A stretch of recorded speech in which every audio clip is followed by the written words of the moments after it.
Y ya estamos listos para la otra entrevista de esta edición. 20 años estamos celebrando acá en Estado Nacional y estamos con el presidente del Partido Republicano, Arturo Esquella. Bienvenido, Arturo, ¿cómo estás? Muchas gracias por la invitación. Muy buenos días a todos. Y futuro senador en un par de días Por la región más. de Valparaíso. Tenemos una información y nos gustaría que la pudiera corroborar. El presidente electo José Antonio Kast ha aterrizado esta mañana de vuelta de su viaje a Miami y nos informan que ha sido contactado por La Moneda para ir ahora, en instantes, al Palacio de Gobierno a sostener una reunión con el presidente Gabriel Boric. Eso está perfectamente en el marco de lo que se ha planteado. Nosotros ¿Es efectivo entonces? hemos insistido en que cada vez que se tenga a la vista algo que pueda ser sensible, que sea conocido lo antes posible por las nuevas autoridades, por supuesto que tienen que poner la información en conocimiento. Yo no sé si estará en ese contexto. De hecho, en una entrevista que se publicó hoy día comentaba algo similar. No me corresponde a mí hablar, digamos, por el gobierno entrante, por supuesto, pero sí entiendo todo lo que ocurrió esta semana. Sí entiendo también que muchos quisieron entender de esta lógica de que no seguían las reuniones bilaterales como que tampoco existía diálogo. Eso es totalmente absurdo. Si lo que se dijo es paremos con esto de los pendrives con las carpetas y que cada uno tenga la obligación de juntarse con su par saliente hasta el último secretario de la subdivisión de no sé dónde, no tiene ningún sentido. ¿Por qué? Porque en el fondo si es que la información, si todo es por cumplir, la verdad es que no tiene sentido, nos distrae de llegar con mucha fuerza. Es meramente simbólico. Y volviendo, no, si no le estoy haciendo el quita tú. Que vamos a tener una foto de los presidentes Boric y Kast durante las próximas horas en La Moneda. Hacia el mediodía, por ahí, ¿no? Yo no puedo confirmar, pero sí me calza en... Pero lo he escuchado, en sus grupos de WhatsApp aparece, ¿no? Poco desmentir. No puedo ni desmentir ni confirmar, por supuesto, pero creo que si es que hay algo que quiera comentarle al presidente entrante, por supuesto no cabe duda de que el presidente Kast va a estar disponible para poder conversar. Nosotros tenemos la confirmación del equipo del presidente electo de que efectivamente va a haber una reunión en las próximas horas en el Palacio de la Moneda entre Gabriel Boric y José Antonio Kast. De alguna manera hay un reconocimiento, ustedes no se pueden hacer cargo de lo que piensa el presidente Boric y su administración, pero sí el presidente Kast y su equipo. Hay un reconocimiento a que fue un error tirar el mantel, pararse de la mesa, romper las relaciones en cuanto a reuniones bilaterales, aunque es simbólico, insisto, porque lunes y martes ya es poco lo que se va a poder hacer, ¿no es cierto? Yo no creo que tenga que ver con eso. La reunión parado, de ahora... ¿Salió mal parado José Antonio Kast de ese momento? Voy al tiro a eso. Yo no creo que la reunión de ahora tenga que ver en el fondo con la forma. Porque en el fondo uno podría decir, y ahí me hago cargo de lo tuyo y de la reunión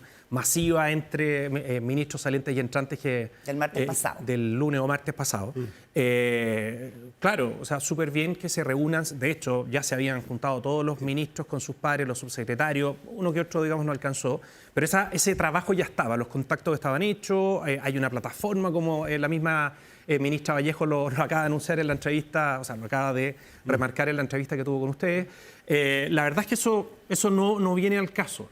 El tema está en tratar de instalar de que uno no quiere escuchar las cosas que verdaderamente sí nos interesa escuchar. Y por eso fue tan relevante, aunque no lo único, el episodio del cable submarino. Si es que es evidente, digamos, que cuando tú tienes un conflicto entre dos potencias mundiales, como es China y Estados Unidos, y una de ellas está detrás de un proyecto tan relevante para las comunicaciones a nivel mundial, es obvio que es algo sensible. Y si es que existía un decreto que lo autorizaba, habríamos esperado que nos dijeran que ese decreto se había firmado. Estoy entendiendo bien. Usted dice, claro, hubo muchas reuniones, hay un portal donde se ponen todos los documentos, hay conversación, pero los temas sensibles no estaban presentes. Ustedes lo que están tratando de decir es que el caso del cable submarino revela que habría, y lo dice en la entrevista en Mercurio, ¿cuántos más cables submarinos hay? Usted debería suponer que a partir de ahora, si se juntan en un rato más Kast y Boric, los presidentes Kast y Boric, debería haber una forma nueva y empezar a conocer casos sensibles, interesantes para la opinión pública. Tú tienes que ponderar frente a la situación puntual de darnos cuenta que no nos estaban entregando información importante y que todas estas reuniones eran un poco por forma. bienvenida la forma, también es importante, no quiero desmerecerla, y más aún a nosotros nos importan mucho las tradiciones y que las cosas sean impecables. ¿Quién más interesado que la administración entrante de que el traspaso de mando, el juramento sea todo impecable? Somos nosotros. Ya, Sí, es obvio. Mara Cedillo dijo en la radio que le estaban pasando gato por liebre. Pero hasta cierto punto, es que ahí es donde tú ves el liderazgo al final del día. Cuando tú eres el presidente de la República entrante, te eligieron en el fondo para hacer cambios sustantivos en materias que son sensibles para todos. Economía, seguridad, por ejemplo. Y tú te estás dando cuenta que estás arrastrando a todas las nuevas autoridades a tener reuniones que muchas veces no iban a tener sentido. Dijo, Justifica, golpe de Arturo. timón y dice, mire, acá nos podrá gustar o no, nosotros no somos los Ya, y esa presidentes es la electos que toman esa pregunta, decisión. Porque según los trascendidos, hay una crónica en La Tercera que se publica ayer, usted no sabía de que esto, según la información de La Tercera, era un diseño, que el presidente electo iba a llegar a La Moneda a, de alguna manera, tirar el mantel, quemar los puentes o como se quiera decir, frente al manejo que se había hecho del cable chino. ¿Es verdad que usted no sabía y es verdad que no es partidario de ese tipo de acciones? Y yo no estaba en la reunión ni participé de la organización de las reuniones ni de la toma de decisión que vino después, porque estoy de lleno preocupado de lo que va a pasar en el Congreso del miércoles en adelante y la organización de las mesas. Tendremos tiempo para hablar de eso. Ya. Pero por supuesto que esas decisiones las toman en función de lo que ven ahí. Si es que yo sabía que había mucha molestia porque la comparto, de hecho en parte la ¿Y es hice partidario pública. de que el presidente electo se haya parado a los 4 minutos de reunión con el presidente? Es que yo creo en que nos ejercicio? ayuda a decirle a los chilenos que el liderazgo del futuro presidente de la República va a ponderar la forma y el fondo hasta cierto punto. O sea, si es que se está comprometiendo el contenido de lo importante que hay que hacer. En cuanto al fondo, evidentemente que no es lo ideal, pero simplemente tomó una decisión y esa decisión nos recordó el que si hay que tomar decisiones duras y complejas y que muchas personas que navegan entre lo políticamente correcto les va a parecer mal, bueno, la verdad es Incluso que... usted va más allá en la entrevista hoy día en el Mercurio. Usted dice que las autoridades tomaron ex profeso la decisión de esconder un hecho tan relevante para la relación con un país importantísimo para Chile como es Estados Unidos en el tema del cable chino y que tienen toda la sospecha de que hay más cosas y que el presidente Boric tiene hasta el miércoles para avisarnos si es que hay otros errores de tipeo que tengamos que saber. Yo creo que es así, Carolina. Yo creo que efectivamente Fue deliberado. hay más cosas. Bueno, en el caso del cable submarino, por supuesto, o sea, es evidente. Sí creo, o pondría, digamos, dudas respecto de si es que sabía o no el canciller. Me da la impresión de que no. Y que todo incluso se hizo en función de que él no supiera, porque él habría prendido las alarmas sabiendo leer lo que significaría avanzar a la rápida con un proyecto que es sensible. Pues sí.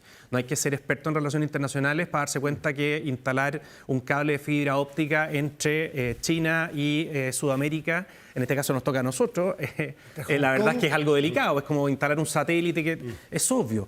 Es cosa, digamos, de ver lo que había pasado en los observatorios que el mismo gobierno actual echó abajo precisamente por la tensión que generaba con Estados Unidos. Si eso es casi de sentido común. Pero lo que no era de sentido común es que iba a tener un acelerador este proceso y que ya había un decreto. No sabemos, me cuesta creer que el presidente Boric no supiera de todo esto. Es poco probable. Es poco probable que le hubieran escondido, deben haber tratado al máximo, pero que llegara al punto de que esto estuviera oleado y sacramentado y que no pasara por la voluntad del presidente era imposible. El presidente Y cuando tú miras, haces una lectura de quiénes están involucrados en esto, al final te vas dando cuenta que el Partido Comunista dejó la huella en todos lados. Porque son funcionarios del Partido Comunista los que están, digamos, en las distintas tramitaciones, tanto en la Subsecretaría de Telecomunicaciones, como en los permisos y las cosas que hay que hacer en defensa.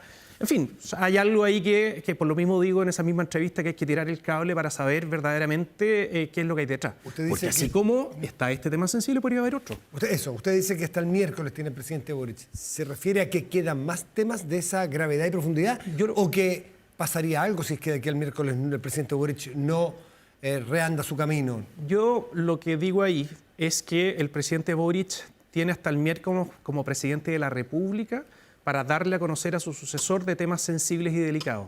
No significa que después no requiramos información de quién fue el primer mandatario. Yo esperaría que la disponibilidad de todos los funcionarios públicos post 11 de marzo esté siempre. Y evidentemente si tratan de esconder la pelota y cosas que de alguna manera requieren una mayor explicación, bueno, para eso está la Cámara de Diputados, el Congreso tiene en esa rama atribuciones para solicitar esa información de una manera más perentoria, digamos, Arturo, más formal. Según el presidente electo, usted fue el creador del concepto de gobierno de emergencia durante la campaña y ahora llega el momento, ¿ah? Como decía el locutor de Rojo, llegó el momento. Fue bueno generar tanta expectativa y se lo complemento con la declaración de Lautaro Carmona, presidente del Partido Comunista, hoy día en el Mercurio, que dice: el gobierno de emergencia es una frase publicitaria, la gente no está en condiciones que le posterguen sus expectativas. Leí al amigo Lautaro ahí, claro, efectivamente, decía que esto es toda una publicidad para distraer la atención y típicas frases que salen del PC. La verdad es que es, a mi juicio, evidente que Chile está atravesando por una crisis severa, muy dura, muy grave en materia de seguridad pública. No por la delincuencia común, únicamente, que también es algo que ha puesto el foco en incrementar cierto tipo de delitos que son especialmente delicados y tienen consecuencias en la percepción de temor mucho más que lo que ocurría antes, sino que el avance del crimen organizado. Que fue parte importante de lo que se conversó en el encuentro de mandatarios en Miami. Encuentro muy bueno de que el acuerdo en el fondo que se está coordinando de trabajo en conjunto en función del crimen organizado haya sido el centro de la ocupación de esta reunión. Y por de pronto encuentro muy bueno que se haya considerado Chile para ello. Si es que nosotros no hacíamos eso, si no lo tomamos con sentido de urgencia, si no aprovechamos estos 4 años para cambiar la mentalidad de muchas personas que piensan que el Estado no debiera usar la fuerza y que no corresponde y que es contrario a la ley, a la Constitución y a la moral, la verdad es que no estaríamos cumpliendo. Eso es lo que nosotros tenemos que hacer y eso solo se entiende en función de un sentido de urgencia que nosotros le llamamos gobierno de emergencia. Nos llegó la confirmación de la Presidencia de la República. Dice: este domingo 8 de marzo, Su Excelencia el Presidente de la República, Gabriel Boric Font, sostendrá una reunión con el presidente electo José Antonio Kast. La cita está programada para las 11:30 de la mañana, en 40 minutos más, en el Palacio de la Moneda. Así es que ya es un hecho. Así es, pues hay que ser cuidadoso con la... Sí. Arturo, es que ella estaba respetando el embargo que la Moneda tenía de la información. Claro, ellos tenían que comunicarlo, pero bueno, veo que ustedes ya algo manejaban. Pero, ¿cómo surge? Pero bueno, me da la impresión, más, ahora que se puede hablar un poco más... ¿Cómo surge este reencuentro? Mire, ¿Quién llamó a quién? Me da la impresión, eso lo tiene que aclarar el gobierno entrante, el saliente, ellos verán, digamos, y falta poquito para que nos cuenten. Pero me da la impresión de que se dieron cuenta que es grave que ciertas cosas que al poco andar ya a cargo de la Moneda el presidente Kast, vamos a ir enterándonos, sería bueno que las dijera el mismo presidente de manera voluntaria antes de dejar la Moneda. No es de simbolismos, no es de tratar de salir al paso de lo que estamos nosotros. O sea, esta no es una reunión para acá. la foto. ¿Usted cree que esta es una reunión con carpeta, como le llamó el propio presidente electo, carpeta reservada? Dijo: no me entregó nadie una carpeta que dijera reservado. Yo creo que él y su equipo ponderó lo que significa esconder información que al poco andar la vamos a descubrir igual. Y es mucho más valioso, más aún cuando son los intereses del Estado los que están de por medio, que se conozca de parte del presidente saliente. Yo encuentro que es bueno eso, encuentro que es positivo.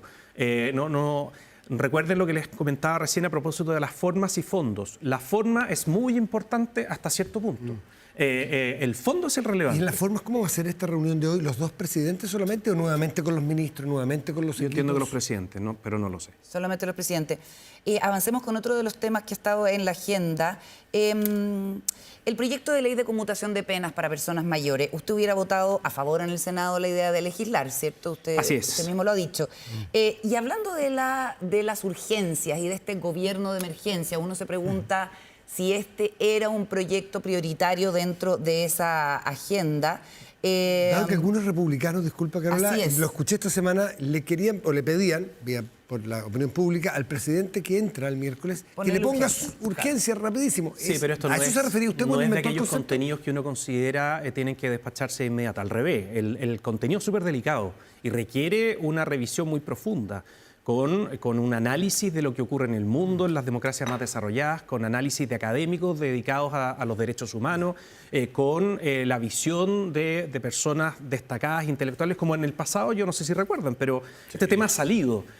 No sé si recuerdan lo de Salaquet en su momento, José Salaquet, el abogado José Salaquet, el padre Fernando Monte, haciendo llamados en este nivel. Me encantaría saber, por ejemplo, qué es lo que opina el cardenal Chomarí sobre esto. No sé si se ha pronunciado, porque se ha pronunciado en otras pero cosas. El debate siempre se había dado con limitaciones, por ejemplo, para asesinos y violadores de niños y también para autores de crímenes de lesa humanidad. Sin embargo, en este proyecto, cualquier persona podría, mayor de 70 años, salir libre aduciendo, por ejemplo, que tiene una diabetes. Así ha quedado en el proyecto, incluido Mauricio Hernández Norambuena. Yo lo que vi del contenido, de lo que llamamos en técnica legislativa el articulado, que le falta mucho trabajo. Por lo mismo, jamás se me ocurriría recomendar que se le ponga urgencia.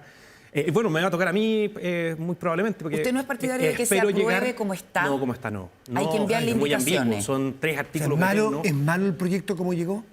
Creo que se tiene un proyecto que tiene estas consecuencias o estos efectos de permitir cumplimientos alternativos muy parecidos a lo que hace la ley 18.216. Pero para redondar la idea. Para la idea. No puede dejar abierto espacio a la interpretación. Tiene que ser... ¿Ese documento que llegó respeta el espíritu original de la discusión, que es temas humanitarios a las personas? Enfermos terminales. Enfermos terminales. ¿Representa ese espíritu? Es que pierde el foco. ¿O ahí sí que hubo gato por liebre y entonces se va a meter muchísimo? No, yo creo que pierde el foco. Falta una frase que a mi juicio fue... Es malo entonces el proyecto. ¿Cuál? Escúcheme, si las cosas no son blanco-negro.